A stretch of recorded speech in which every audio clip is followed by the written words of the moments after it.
이 창세기 21장을 읽다 보면 한 가지가 눈에 들어옵니다. 이 짧은 한 장 안에 웃음과 울음이 함께 있다라는 거예요. 처음에는 100살이 된 아브라함이 아들을 품에 안고 얼마나 기뻤겠습니까? 웃습니다. 사라도 웃고 온 집안 사람들이 다 웃었습니다. 100년을 기다렸던 하나님의 약속이 마침내 응답이 되었기 때문이죠. 그래서 아이의 이름도 이삭이라고 지었습니다. 이삭. 이삭의 이름의 뜻은 웃음이에요. 이보다 더 기쁜 장면이 또 있겠습니까? 그런데 그 웃음이 오래 가지를 못했습니다. 잔치가 끝나기도 전에 갈등이 시작됐습니다. 사라는 하갈과 이스마엘을 내보내라 라고 아브라함에게 요구하기 시작한 거죠. 그래서 어떻게 됐습니까? 하갈은 어린 아들을 안고 광야로 쫓겨나게 되었습니다.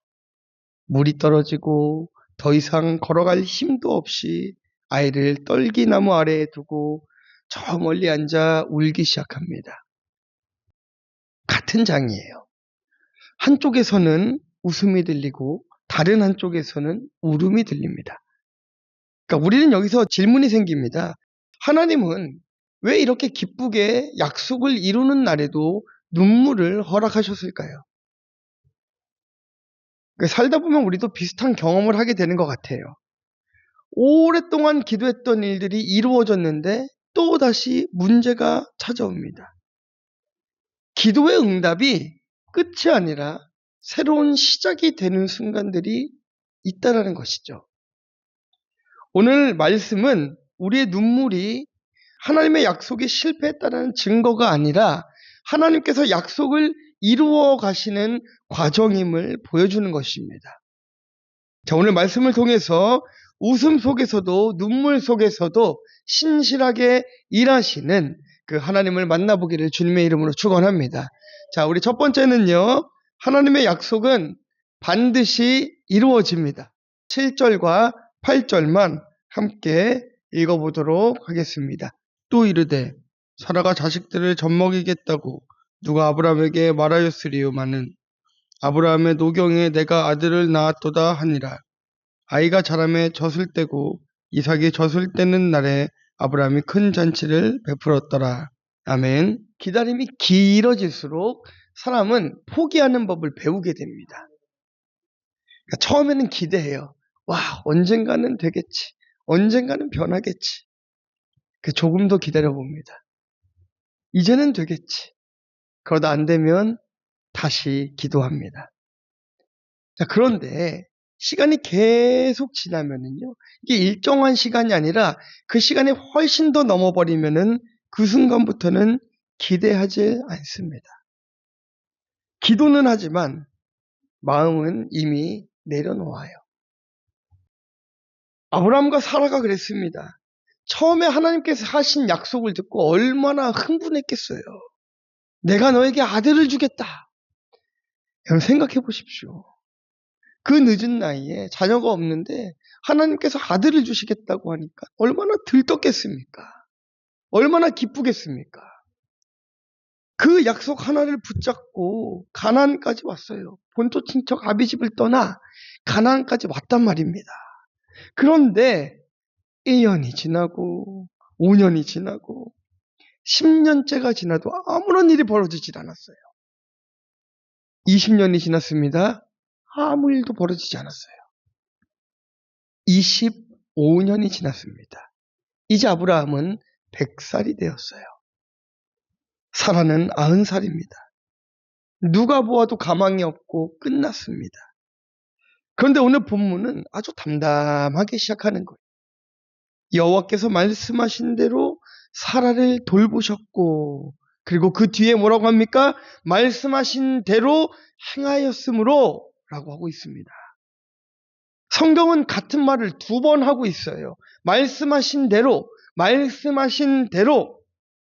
그러니까 우리는 시간이 흘렀다라고 생각했는데 하나님의 약속은 변함이 없으셨고 하나님은 그 약속을 잊지 않고 계셨다는 것입니다.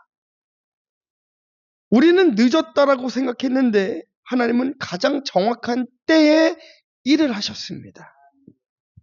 그래서 이 텐트 안에서 아이의 울음소리가 들리는 거예요. 상상해 보세요.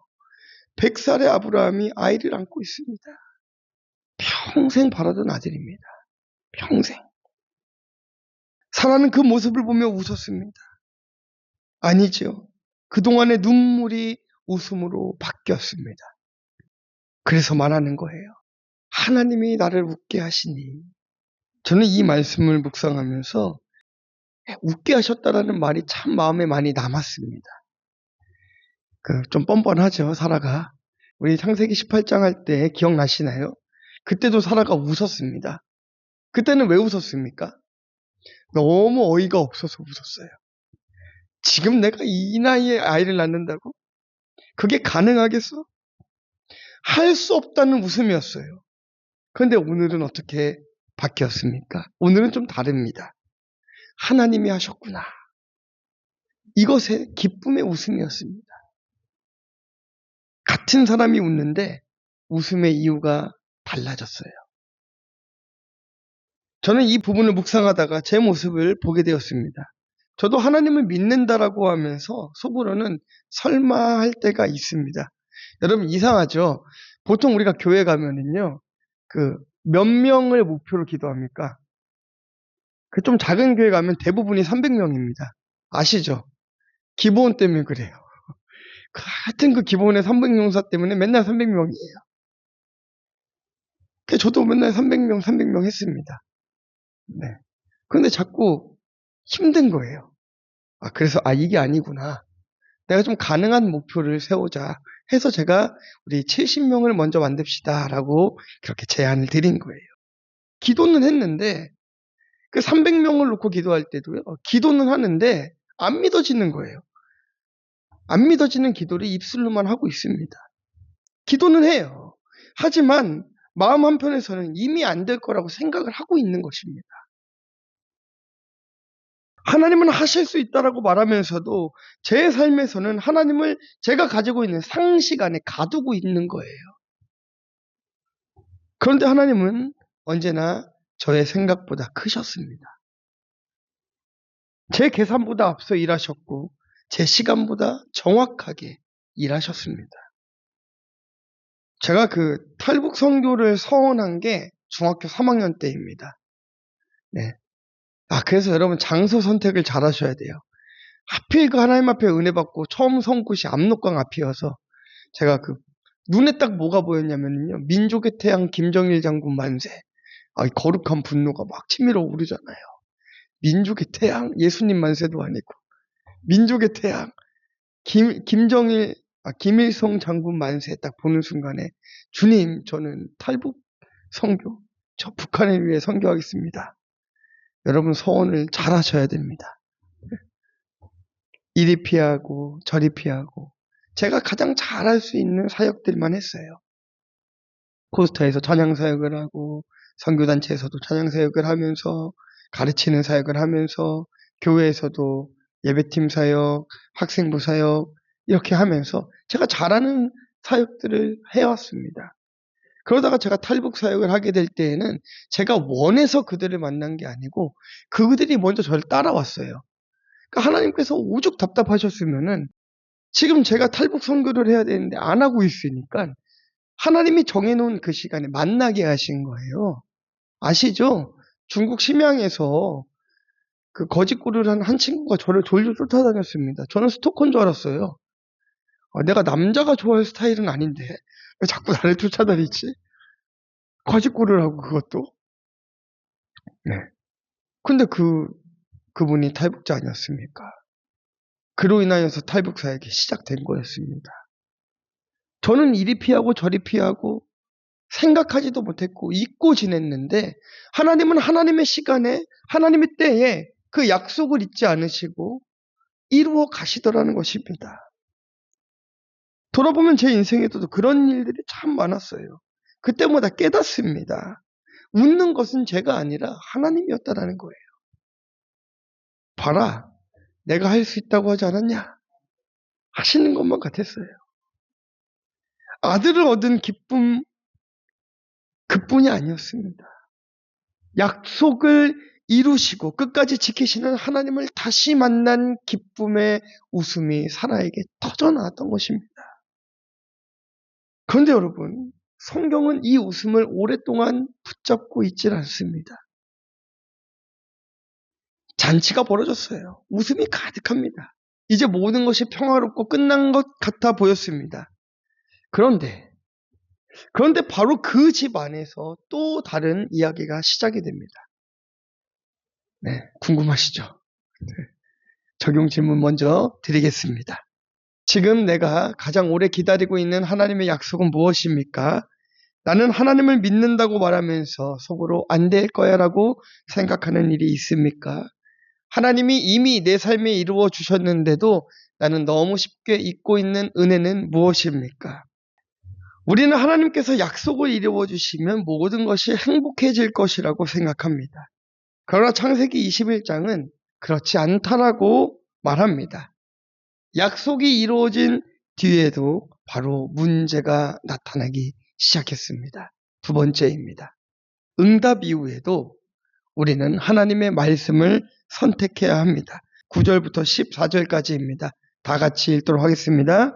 사라가 본즉 아브라함의 아들 애굽 여인 하갈의 아들이 이삭을 놀리는지라. 그가 아브라함에게 이르되 이 여종과 그 아들을 내쫓으라. 이 종의 아들은 내 아들 이삭과 함께 기업을 얻지 못하리라 하므로 아브라함이 그의 아들로 말미암아 그 일이 매우 근심이 되었더니 하나님이 아브라함에게 이르시되 내 아이나 내 여종으로 말미암아 근심하지 말고 사라가 내게 이른 말을 다 들으라.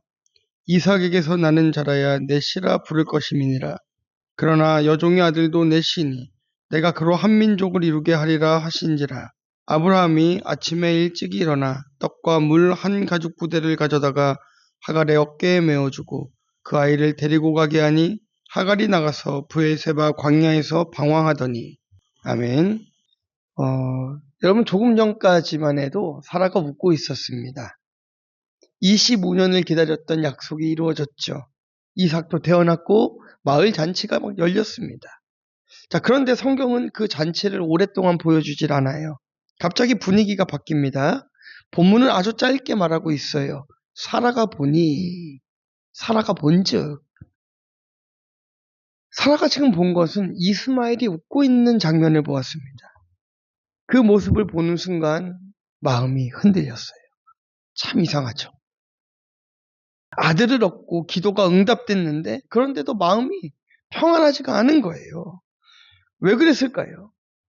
사람의 마음은 응답을 받아도 쉽게 만족하지 못하기 때문입니다. 늘 무언가가 눈에 자꾸 들어옵니다. 저것만 없으면 좋겠다. 저 사람만 없으면 좋겠다. 저 문제만 사라지면 나는 정말 편할 수 있겠다라고 생각합니다. 그래서 사라가 말합니다. 이 여종과 그 아들을 내쫓으시오. 사실 하갈은 처음부터 스스로 들어온 사람이 아니었어요. 사라가 자신의 방법으로 선택했던 사람입니다. 그런데 이제는 그 존재 자체가 불편해졌어요. 죄는 참 무섭습니다. 필요할 때는 붙잡고 불편해지면 밀어냅니다. 저는 이 장면을 묵상하면서 계속해서 저의 삶을 한번 돌아보게 되는 거예요. 저도 하나님께 그렇게 기도할 때가 많습니다. 주님, 이것만 해결해 주시면. 왜 청년들이 그런 기도 많이 하잖아요. 2번 한 번만 시험에 통과하게 해주시면. 해봤죠? 웃는 사람 해본 거예요. 그죠?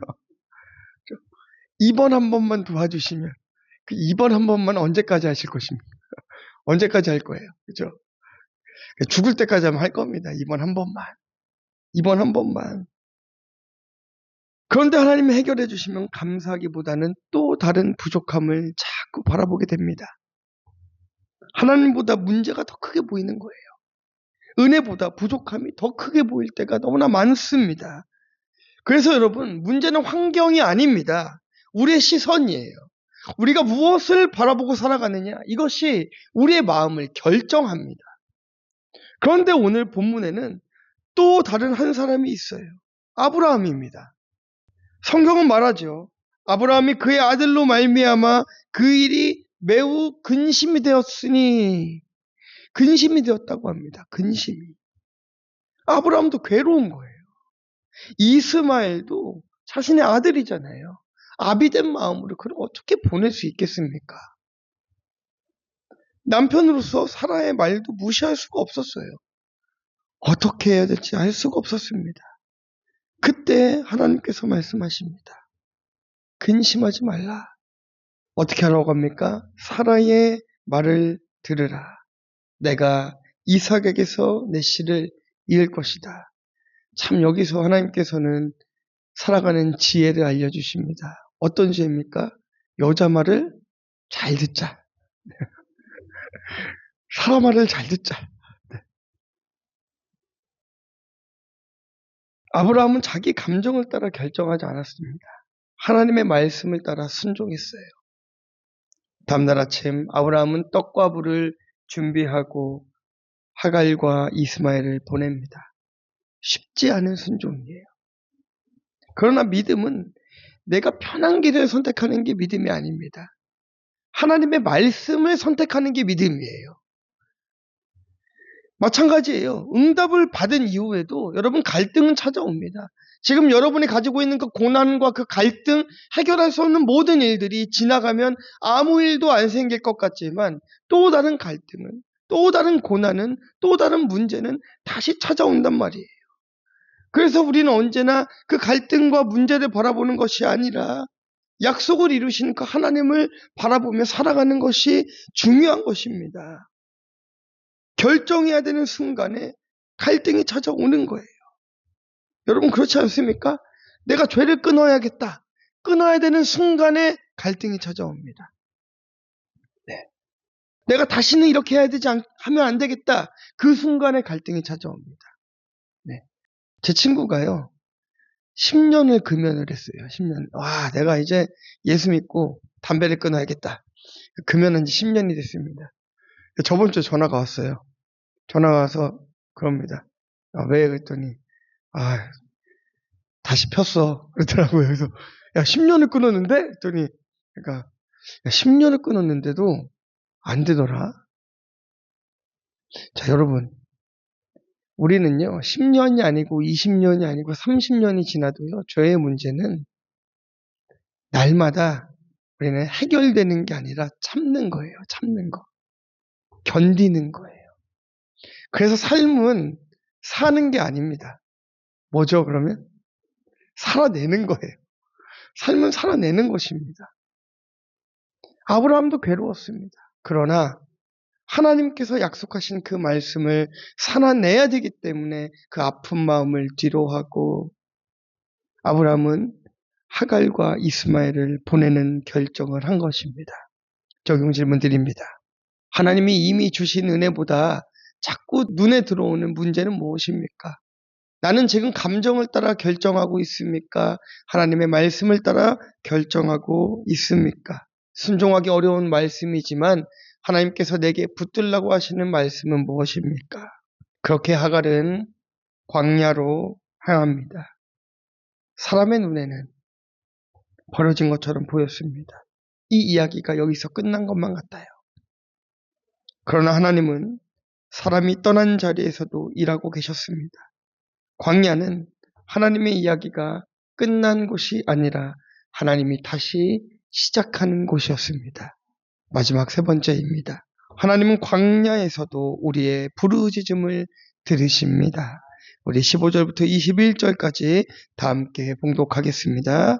가죽 부대에 물이 떨어진지라 그 자식을 관목덤불 아래에 두고 이르되 아이가 죽는 것을 참아 보지 못하겠다 하고 화살 한바탕 거리에 떨어져 마주 앉아 바라보며 소리내어 우니 하나님이 그 어린아이의 소리를 들으셨으므로 하나님의 사자가 하늘에서부터 하갈을 불러 이르시되 하갈아 무슨 일이냐 두려워하지 말라. 하나님이 저기 있는 아이의 소리를 들으셨나니 일어나 아이를 일으켜 내 손으로 붙들라. 그가 큰 민족을 이루게 하리라 하시니라. 하나님이 하갈의 눈을 밝히셨으므로 샘물을 보고 가서 가죽 부대에 물을 채워다가 그 아이에게 마시게 하였더라. 하나님이 그 아이와 함께 계심에 그가 장성하여 광야에서 거주하며 활 쏘는 자가 되었더니 그가 바란 광야에 거주할 때에 그의 어머니가 그를 위하여 애굽 땅에서 아내를 얻어 주었더라. 아멘. 자, 아브라함은 하나님의 말씀에 순종했습니다. 이른 아침이죠. 떡과 물을 하갈에게 주고 이스마엘을 손을 잡고 광야로 보냅니다. 하갈은 브엘세바 광야를 걸어가요. 얼마나 무섭고 두려웠을까요? 참 두려웠을 것 같아요. 어찌 보면 이 하갈과 이스마엘에게 어떤 연민을 좀 느끼기도 합니다. 참 얼마나 힘들었을까 하는 생각이 들어요. 갈 곳도 없습니다. 기댈 곳도 없습니다. 앞으로 어떻게 살아야 될지 알 수가 없습니다. 그래서 성경은 짧게 말합니다. 브엘세바 광야에서 방황하더니 방황했다. 이 한마디에 하갈의 현실이 담겨 있어요. 하루아침에 길을 잃었습니다. 방향을 잃었고 희망도 잃었습니다. 여러분, 우리도 살아가다 보면 이렇게 막막한 광야를 만날 때가 있습니다. 열심히 살아왔는데 어디로 가야 할지 모르는 그 막막함을 만날 때가 있습니다. 기도는 하지만 응답이 없는 것 같고 앞으로 어떻게 살아야 될지 막막한 순간이 있습니다. 하갈도 바로 그 자리에 있었어요. 결국 가지고 온 물이 다 떨어졌습니다. 더 이상 아이에게 줄 물이 없어요. 여러분, 그것만큼 속상한 일이 있을까요? 네. 내 아이에게 먹일 것이 없는 이 상황. 어미로서 하갈이 얼마나 힘들었겠습니까? 하갈은 이스마엘을 떨기나무 아래에 두고 조금 떨어진 곳에 앉아서 울고 있습니다. 자식이 죽는 모습을 차마 볼 수 없기 때문이에요. 이제는 모든 것이 끝나는 것으로만 생각했습니다. 그런데 그 순간 성경은 전혀 다른 이야기를 시작하는 거예요. 하나님이 그 아이의 소리를 들으셨답니다. 하나님이 그 아이의 소리를 들으셨다라고 성경이 기록하고 있어요. 사람은 하갈을 광야로 내몰았지만 하나님은 하갈을 잊고 계시지 않았습니다. 사람은 관계를 끊어내지만 하나님은 약속을 끊어내지 않으셨단 말입니다. 본문을 자세히 보면요, 하갈이 하나님을 먼저 찾는 장면이 없습니다. 하나님이 먼저 찾아오셨습니다. 그저 울고 있었는데 하나님께서는 그 울음의 소리를 듣고 찾아오신 거예요. 여러분, 우리가 너무나 고통스럽고 너무나 힘들고 길이 막히고 살 수 없고 숨이 막힐 만큼 힘든 일이 생기면요, 기도도 안 나옵니다. 기도도 안 나와요. 저도 그 공안한테 잡혀가지고 감옥에 갔잖아요. 기도가 안 나와요. 심란하고 불안하고 힘들고 앞이 막막하고, 그러면 우리가 믿음으로 막 더 크게 소리 지르며 기도할 것 같은데 지쳐요. 아무것도 못 하겠더라고요. 그냥 누워있고 싶어요. 포기하고 싶고 엎드리고 싶고 내가 할 수 없는 상황이 되니까요. 그냥 무너져 버리더라고요. 하갈도 그랬습니다. 그냥 울고 있었어요. 그런데 하나님께서는 그 울음소리를 듣고 찾아오십니다. 사실 이스마엘이라는 이름의 뜻도 하나님이 들으신다라는 이름의 뜻이 있어요. 태어날 때부터 하나님이 붙여주신 그 이름처럼 하나님은 지금도 그 아이의 그 울음소리를 잊지 않고 찾아오신 것입니다. 이번 주에 이제 한 통의 전화가 걸려왔습니다. 사실 이분이 작년에 이제 이렇게 상담을 요청하셨던 분이에요. 그런데 이제 전화 통화를 한 2번 정도 하고 남편을 전도하고 싶으시다고 연락이 오시다가 이제 끊어졌어요. 그리고 거의 한 1년 만에 전화가 오신 것 같아요. 남편의 구원을 위해서 이제 30년 정도를 기도했는데 반응조차 없는 그 남편 때문에 너무 속상하고 힘들다고 그 권사님이 연락이 왔습니다. 자, 그런데 이분이 이제 올해 췌장암 이제 말기 판정을 받으셨대요. 이제 치료를 포기하셨답니다. 이제 죽을 날을 앞두고 있는 거예요. 더 이상 하나님 앞에 기도할 힘도 없고 천국 갈 날을 기도하면서 남편을 전도하지 못한 그 죄책감에 너무나 힘들었답니다. 전화가 왔어요. 그런데 암투병 중에 있는 이 권사님이 그 1년 전에 했던 전화통화의 내용을 다시 기억하면서 제가 그랬어요. 그 믿지 않는 남편보다 그 외도도 하고 가정폭력도 막 있었거든요. 그 외도하고 가정폭력으로 나를 괴롭힌 그 남편, 예수도 믿지 않는 그 남편보다 권사님이 더 큰 죄인이라는 것을 인정할 수 있겠습니까? 이 질문이 생각이 나서 죽음을 앞에 두고 남편을 앉혀놓고 무릎을 꿇고 남편에게 얘기했답니다. 그동안 내가 당신을 진심으로 사랑하지 못해서 미안합니다. 잘 섬겨주지 못해서 미안합니다. 여보, 내 평생 소원이 당신 손잡고 교회 가는 건데 죽기 전에 이 손 좀 들어주세요. 그리고 그 남편이 그 주에 그 손을 잡고 교회로 갔습니다.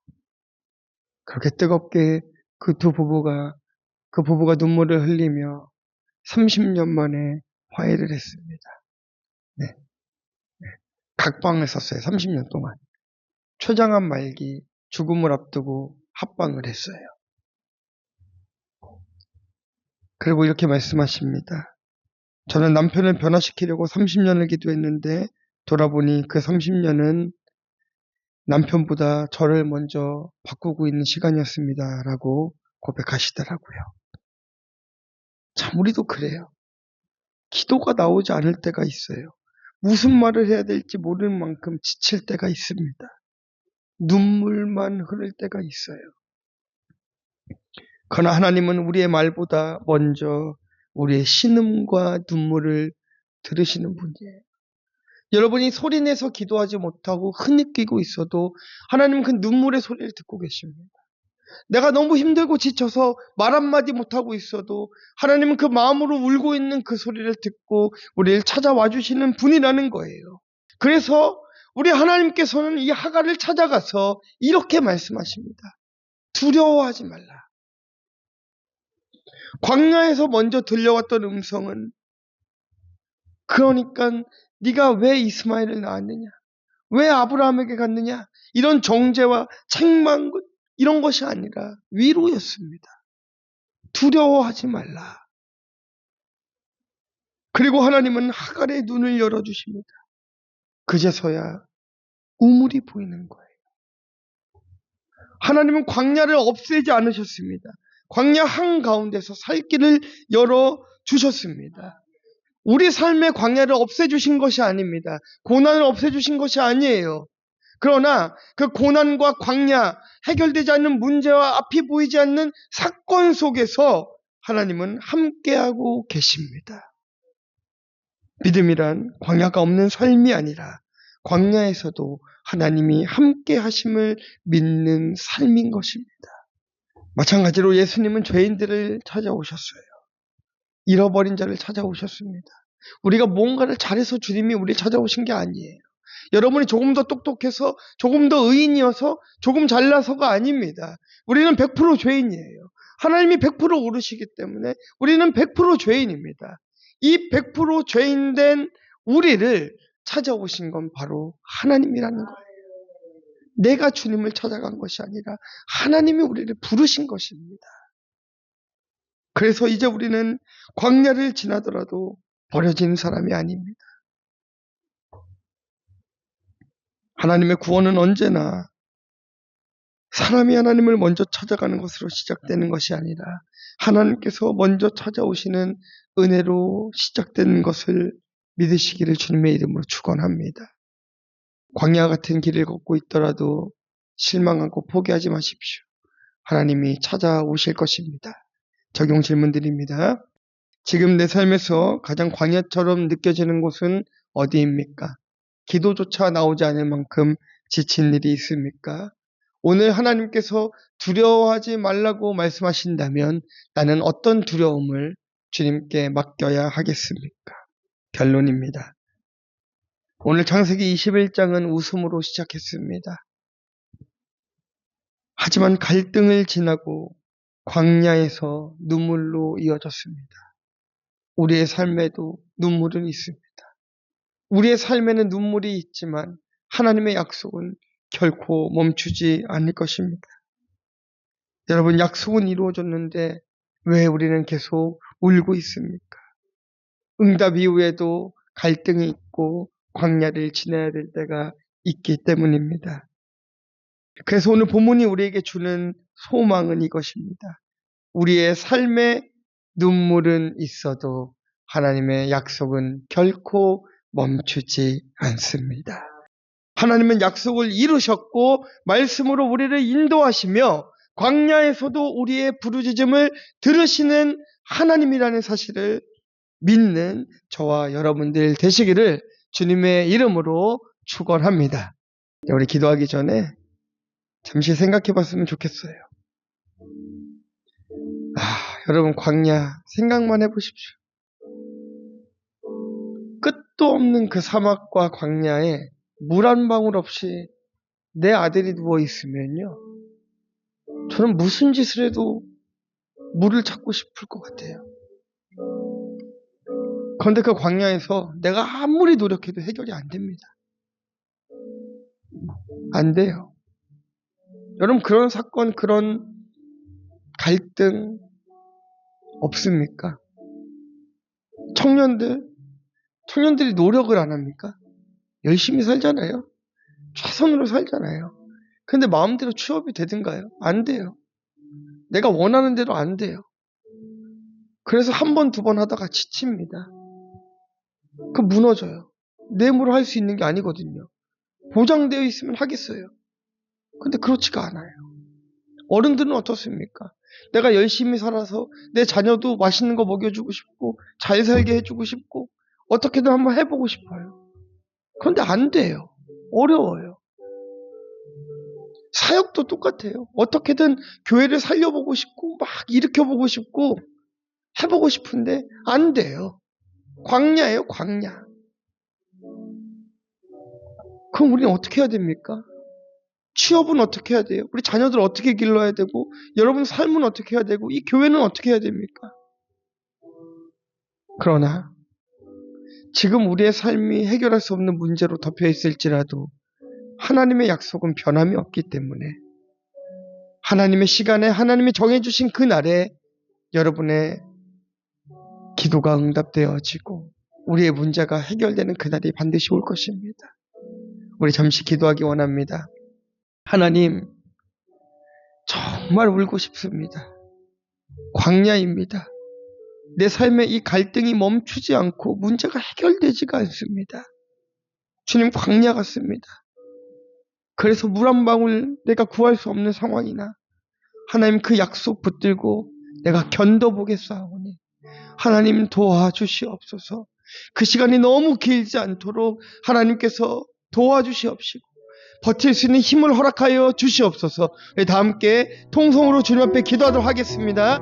하나님 감사합니다.